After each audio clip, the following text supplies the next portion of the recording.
ছেলেকে, আমার ছেলেকে তাকাব্বুর থেকে বাঁচিয়ে রাখতে হবে। কি করে?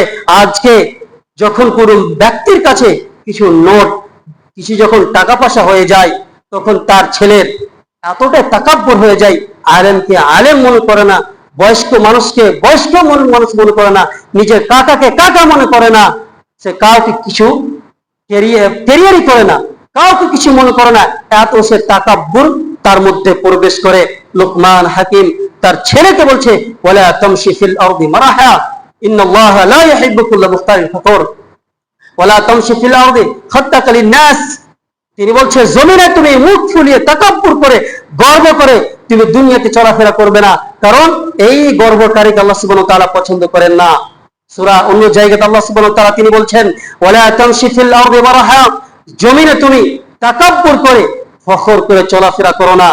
ইন্নাকা লান তাখরিকাল আরদা ওয়া লান তাবলুগাল জিবালা তুলা, তুমি তাকাব্বুর করে গর্ব করে নিজেকে নিজে বড় মনে করে তুমি জমিনকে চিরতে পারবে না, ফাড়তে পারবে না, এবং তুমি নিজের সিনাকে চওড়া করে পাহাড়ের উচ্চতায় তোমার সিনা তোমার সিনাকে তুমি পৌঁছাতে পারবে না।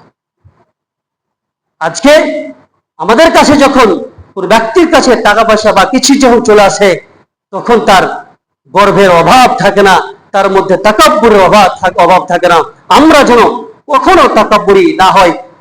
শুধু আমরা নয়, আমরা যেন আমাদের ছেলে মেয়েদেরকে বারণ করতে থাকি, যাতে করে আমাদের ছেলেদের মধ্যে মেয়েদের মধ্যে কোনো তাকাব্বুর না আসে, সেখান থেকে আমাদেরকে শিক্ষা দিতে হবে। কিন্তু আজকে সমস্ত জিনিসগুলি আমাদের মধ্যে রয়েছে।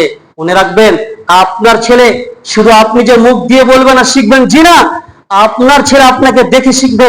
এই জন্য সমস্ত জিনিস থেকে আপনাকে সতর্কতা অবলম্বন করতে হবে।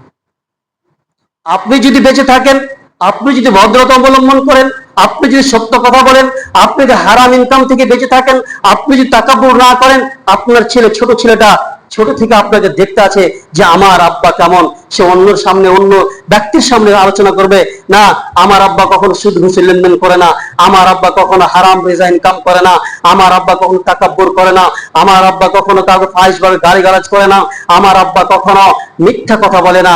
তাহলে আপনার ছেলেটাও আপনার মতো হয়ে যাবে। এই জন্য আমাদেরকে সত্যবাদী হতে হবে, আমাদেরকে হালাল ভাবে ইনকাম করতে হবে, আমাদেরকে সমস্ত গুনাহ থেকে বেঁচে থাকতে হবে। তাহলে অটোমেটিক আমাদের ছেলেরাও সেই পথে চলবে। আল্লাহ যেন আমাদেরকে বুঝার তৌফিক দান করে। আমিন।